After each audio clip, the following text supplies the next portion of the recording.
കോൺഗ്രസിന്റെ പ്രധാന നേതാക്കളിൽ ഒരാളാണ് ശശി തരൂർ. നിലമ്പൂരിൽ കണ്ടില്ല. ഇപ്പോൾ എവിടെയാണെന്ന് ചോദിച്ചാൽ ശശി തരൂർ ഏത് പാർട്ടിയിൽ ആണെന്നാണോ ഏത് സ്ഥലത്താണെന്നാണോ ഉദ്ദേശിക്കുന്നത്? രണ്ടർത്ഥത്തിലുമാണ്. രണ്ടർത്ഥത്തിലും ഉദ്ദേശം അല്ലേ? അതെ. ഉത്തരം ലളിതമാണ്.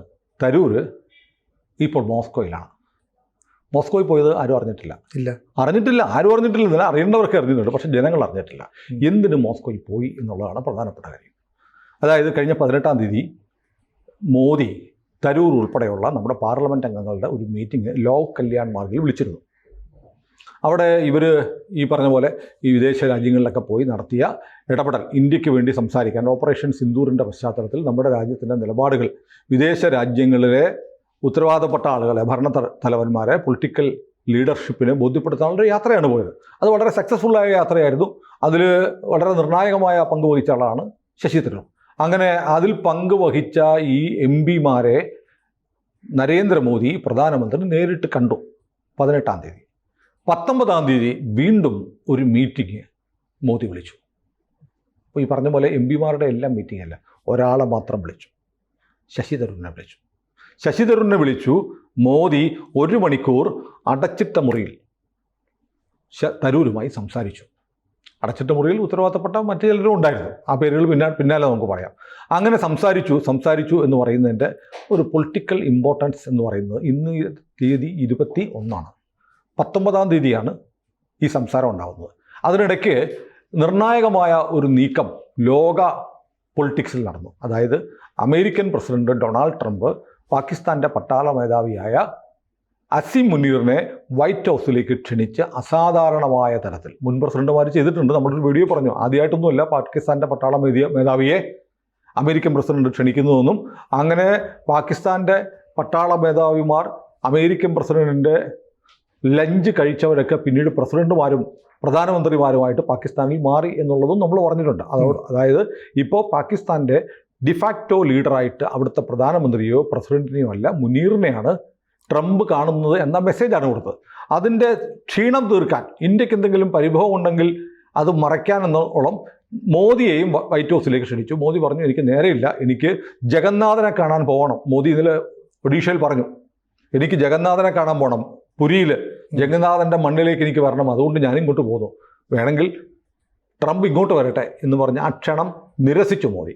പക്ഷേ ഇന്ത്യക്ക് വല്ലാത്ത അസ്വസ്ഥതയുണ്ട്. ഇന്ത്യയെ വിളിച്ചു എന്നുള്ളത് തന്നെ നമ്മളത്ര അഭിമാനപരമായി കാണുന്നില്ല. മുനീർ അവിടെ ഉള്ളപ്പോൾ മുനീറിന് ഭക്ഷണം കൊടുക്കുന്ന വിരുന്ന് കൊടുക്കുന്ന ആ സന്ദർഭത്തിൽ തന്നെ മോദിയും ചെന്ന് മോദിക്കും വിരുന്ന് കൊടുത്ത് മുനീറിനെയും മോദിയും ഒരുമിച്ചിരുത്തി ഒരു ഫോട്ടോ എടുത്ത് ട്രംപിന് ആളാവാനുള്ള ഒരു കളിയുണ്ടായിരുന്നു. അത് മോദി പൊളിച്ചു കളഞ്ഞുവെങ്കിലും നമ്മുടെ രാജ്യത്തിൻ്റെ അസ്വസ്ഥതയുണ്ട്. നമ്മുടെ ശത്രുവിനെ, അമേരിക്കയ്ക്ക് ഇസ്രയേലിൻ്റെ താല്പര്യങ്ങൾ അല്ലെങ്കിൽ അമേരിക്കൻ താല്പര്യങ്ങൾ സംരക്ഷിക്കാൻ ഇറാനെ ആക്രമിക്കാനുള്ള ബേസ് കിട്ടുക എന്നുള്ള അമേരിക്കയുടെ താല്പര്യമാണ് ഇതിന് പിന്നിലെങ്കിൽ പോലും നമുക്കൊരു ക്ഷീണമുണ്ട്, ഒരു ചെറിയ ക്ഷീണമുണ്ട്. അതിൻ്റെ നീരസം നമ്മൾ മനസ്സിലാക്കുന്നു. അതുകൊണ്ട് നമ്മളിപ്പോൾ തീരുമാനിച്ചു, നമ്മുടെ എക്കാലത്തും നമ്മുടെ കൂടെ നിന്നിട്ടുള്ള രാജ്യമാണ് റഷ്യയിലേക്ക്, അതുപോലെ ഇന്ത്യയുമായി പഴയകാലം മുതലുള്ള ഈ സൂര്യനസ്തമിക്കാത്ത സാമ്രാജ്യം മുതൽ നിലനിൽക്കുന്നൊരു ബന്ധമുണ്ടല്ലോ ഇന്ത്യക്ക്. അടിമ ഉടമ ബന്ധമൊക്കെ ആയിരുന്നെങ്കിലും ബ്രിട്ടീഷുകാരുമായിട്ടുള്ള നമ്മുടെ ഒരു ബന്ധം, UK ആയിട്ടുള്ള ബന്ധം, പിന്നെ ഗ്രീസുമായിട്ട് നമുക്ക് നല്ല ബന്ധമാണ്. ഈ 3 രാജ്യങ്ങൾ ഉൾപ്പെടെയുള്ള നമ്മുടെ ഓൾ വെതർ റിലേറ്റീവ്സ് അല്ലെങ്കിൽ ഫ്രണ്ട്സ്, എല്ലാ കാലാവസ്ഥയിലും നമ്മുടെ കൂടെ നിൽക്കുന്നവർ, എല്ലാ കാലാവസ്ഥയിലും നമ്മുടെ കൂടെ നിൽക്കുന്ന രാജ്യം റഷ്യയാണ്. എക്കാലത്തും നമ്മുടെ കൂടെ നിന്നിട്ടുണ്ട്. അങ്ങനെയുള്ള രാജ്യങ്ങളിലേക്ക് വീണ്ടും ഒരു ഡിപ്ലോമാറ്റിക് വിസിറ്റ് ഉണ്ടാവണം. ആരെ അയക്കും? വിദേശകാര്യമന്ത്രി ജയശങ്കർ പോയിട്ടുണ്ട്. ജയശങ്കർ പോകുമ്പോൾ ഇന്ത്യ ഗവൺമെൻറ് ഔദ്യോഗികമാവും. എന്നാൽ ഔദ്യോഗികമായിരിക്കണം, വേണമെങ്കിൽ ഔദ്യോഗികമല്ല എന്ന് പറയുകയും ചെയ്യണം. അതിന് ആരെ അയക്കണം എന്നുള്ള തീരുമാനം മോദി എടുത്തു. അങ്ങനെ ആരെ അയക്കണം എന്ന് ആലോചിച്ചപ്പോൾ മോദിക്ക് ഒരൊറ്റ ഉത്തരവേ ഉണ്ടായിരുന്നുള്ളൂ, അത് ശശി തരൂരിൻ്റെയാണ്. അപ്പോൾ കോൺഗ്രസുമായിട്ട് ആലോചിച്ചിട്ടായിരിക്കും? കോൺഗ്രസുമായിട്ട് ആലോചിച്ചിട്ടില്ല. കോൺഗ്രസ് അറിഞ്ഞിട്ടുണ്ടോ എന്നറിയില്ല. കാരണം ഇപ്പോൾ ഈ ഇന്നലെ ഒരു സ്റ്റേറ്റ്മെൻറ്റ് കേരളത്തിലെ പൊളിറ്റിക്സ് സംബന്ധിച്ച് കണ്ടു. ശശി തരൂർ നിലമ്പൂർ ഇലക്ഷൻ്റെ സ്റ്റാർ ക്യാമ്പയിനർമാരുടെ ലിസ്റ്റിലുണ്ടായിരുന്നു. ശശി തരൂർ പക്ഷേ രാജ്യത്തില്ലാത്തത് കാരണം വിളിക്കാൻ പറ്റിയില്ല, ചുമ്മാതാണ്. അദ്ദേഹം പോയിട്ട് ഡൽഹി വന്നിട്ട് കുറച്ച് ദിവസമായി. ഈ തെരഞ്ഞെടുപ്പിൻ്റെ കലാശക്കൊട്ടനെങ്കിലും ശശി തരൂരിനെ വിളിക്കാമായിരുന്നു. പക്ഷേ തരൂർ ഇന്നലെ മോസ്കോയ്ക്ക് പോയിരിക്കുന്നത് പാർട്ടിയോട് ചോദിച്ചിട്ടില്ല, പാർട്ടി അറിഞ്ഞൊന്നുമില്ല. ഇനി എന്ത് പാർട്ടി പറയാൻ? തരൂരിനെ സംബന്ധിച്ച് രാജ്യം അദ്ദേഹത്തിന് ഒരു കാര്യം ഏൽപ്പിക്കുക. നരേന്ദ്രമോദി എന്നുള്ള പ്രധാനമന്ത്രി മാത്രമല്ല, ഇന്ത്യ എന്നെ ഒരു ചുമതല ഏൽപ്പിക്കുന്നു. ഞാൻ വർത്തമാനം പറയുന്നത് ഇന്ത്യക്ക് വേണ്ടിയിട്ടാണ്. ഇന്ത്യക്ക് വേണ്ടി സംസാരിക്കാൻ എൻ്റെ പാർട്ടിയുടെ അനുവാദം ചോദിക്കേണ്ട കാര്യമില്ല. കാരണം ഇന്ത്യ ഉണ്ടെങ്കിലേ ഇന്ത്യയിലെ ഒരു രാഷ്ട്രീയ പാർട്ടികളുള്ളൂ. പക്ഷേ ഈ ഇന്ത്യ ഇല്ലെങ്കിലും കുഴപ്പമില്ല, എൻ്റെ പാർട്ടി മതി എന്ന് പറയുന്ന രാഹുൽ ഗാന്ധിക്ക് ഇത് സഹിക്കാൻ പറ്റുന്ന കാര്യമല്ല.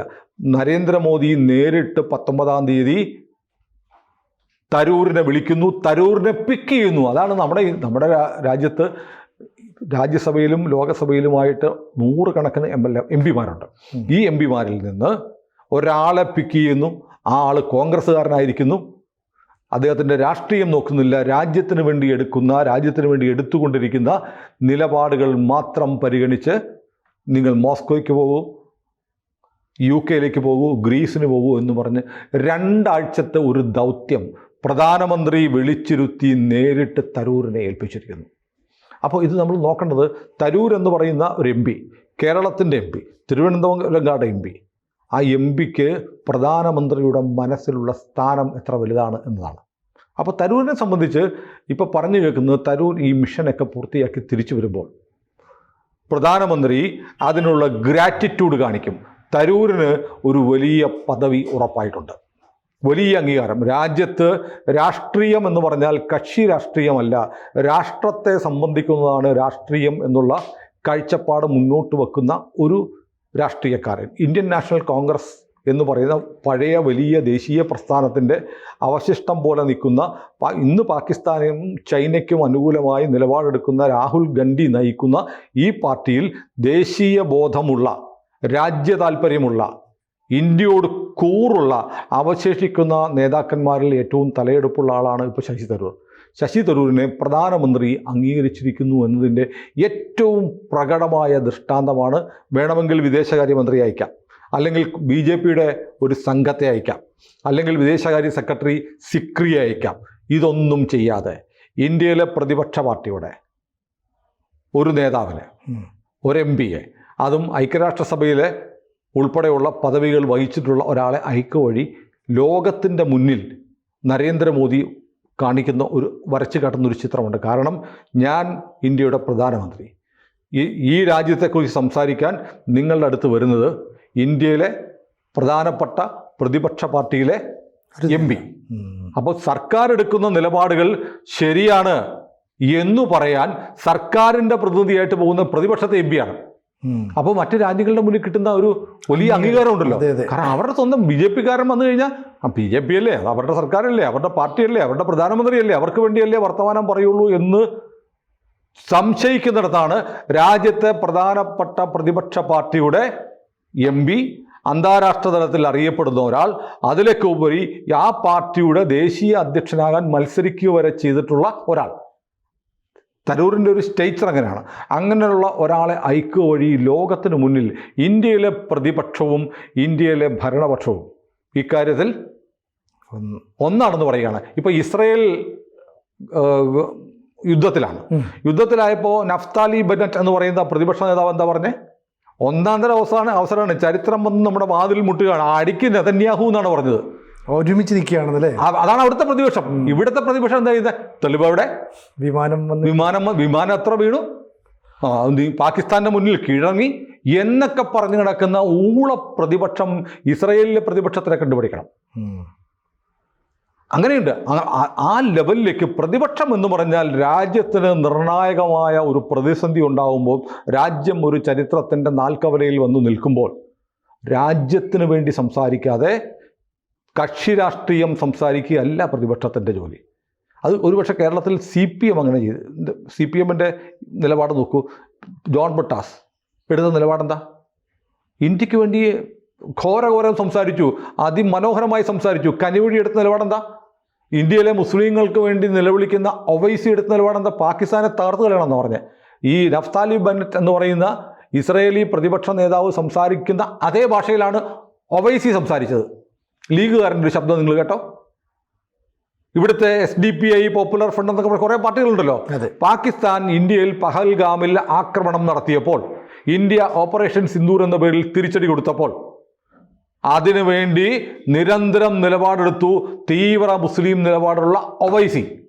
എന്നാൽ ഇവിടുത്തെ മുസ്ലിം ലീഗ്, ഇവിടുത്തെ വെൽഫെയർ പാർട്ടി, ഇവിടുത്തെ ജമാഅത്തെ ഇസ്ലാമി, ഇവിടുത്തെ SDPI പാകിസ്ഥാനെ അപലപിച്ചോ, പഹൽഗാമിനെ അപലപിച്ചോ?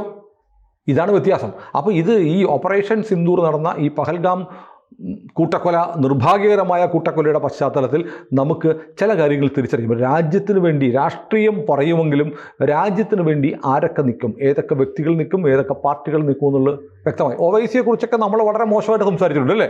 അയാളുടെ രാഷ്ട്രീയം, അയാളുടെ സഹോദരൻ പറഞ്ഞിരിക്കുന്നു 1 മണിക്കൂർ നേരത്തേക്ക് ഇന്ത്യൻ പട്ടാളത്തെയും പോലീസിനെയും മാറ്റി വെച്ചാൽ ഞങ്ങൾ കാണിച്ചു തരാമെന്നൊക്കെ പറഞ്ഞ് തട്ടുപൊളിപ്പൻ പ്രസംഗങ്ങൾ നടത്തിയിട്ടുണ്ട്. പക്ഷേ രാജ്യത്തിനൊരു ക്രൈസിസ് വന്നപ്പോൾ രാജ്യത്തിനൊപ്പം നിന്നു. അവിടെയാണ് കേരളത്തിലെ ലീഗ് മുതൽ ഫുഡാപ്പി വരെയുള്ള ആളുകളുടെ നിലപാടെന്താണ് നമ്മൾ ആലോചിക്കേണ്ടത്. രാഹുൽ ഗാന്ധി മുതൽ പിണറായി വിജയൻ വരെയുള്ള ആളുകളെടുത്ത നിലപാടെന്താണെന്ന് നമ്മൾ ആലോചിക്കേണ്ടത്. ശശി തരൂർ അവിടെ വ്യത്യസ്തനാവുകയാണ്. ശശി തരൂരിനെ സംബന്ധിച്ച് പ്രധാനമന്ത്രി നേരിട്ട് ലോക കല്യാൺ മാർഗിൽ 18-ാം തീയതി എല്ലാ MP-മാരെയും കണ്ടതിന് ശേഷം 19-ന് തരൂരിനെ നേരിട്ട് വിളിച്ചു വരുത്തി മോദി 1 മണിക്കൂർ സംസാരിച്ചതിന് ശേഷം അദ്ദേഹത്തെ 2 ആഴ്ചത്തെ ഒരു മിഷൻ, ആ മിഷൻ്റെ പേരൊന്നും എനിക്കറിയില്ല, മോദി ഒരു പേരിട്ടുണ്ടായിരിക്കും. ആ മിഷൻ്റെ ഭാഗമായി റഷ്യയിലേക്കും UK-യിലേക്കും ഗ്രീസിലേക്കും അയച്ചിരിക്കുന്നു എന്നത് അത്ര നിസ്സാര കാര്യമല്ല. മോദിയുടെ മനസ്സിൽ തരൂരിന് വേണ്ടി ഒരു വലിയ പദ്ധതിയുണ്ട്. നമ്മൾ ഒട്ടും വൈകാതെ കേൾക്കാൻ പോകുന്ന ശശി തരൂർ എന്ന് പറയുന്ന കേരളത്തിൽ നിന്നുള്ള MP ഈ രാജ്യത്തെ ഏറ്റവും ശ്രദ്ധേയനായ ഒരു വ്യക്തിയായി മാറുകയും തരൂരിന് മോദിയുടെ ഒരു വലിയ സമ്മാനം, അത് മോദി കൊടുക്കുന്ന സമ്മാനമല്ല, BJP കൊടുക്കുന്ന സമ്മാനമല്ല, മറിച്ച് ഈ രാജ്യം കൊടുക്കുന്ന സമ്മാനമാണ്. തരൂർ കൈവിട്ട് വളരുകയാണ്. തരൂരിൻ്റെ പേരിൽ മുഴുവൻ മലയാളികളും മുഴുവൻ ഇന്ത്യക്കാരും അഭിമാനിക്കും, രാഹുൽ ഗാന്ധിയുടെ പാർട്ടി ഒഴികെ. കൂടുതൽ വാർത്തകളും വിശേഷങ്ങളും നിങ്ങളിലേക്ക് എത്താൻ ABC മലയാളം സബ്സ്ക്രൈബ് ചെയ്യുക, ബെൽ ബട്ടണും അമർത്തുക.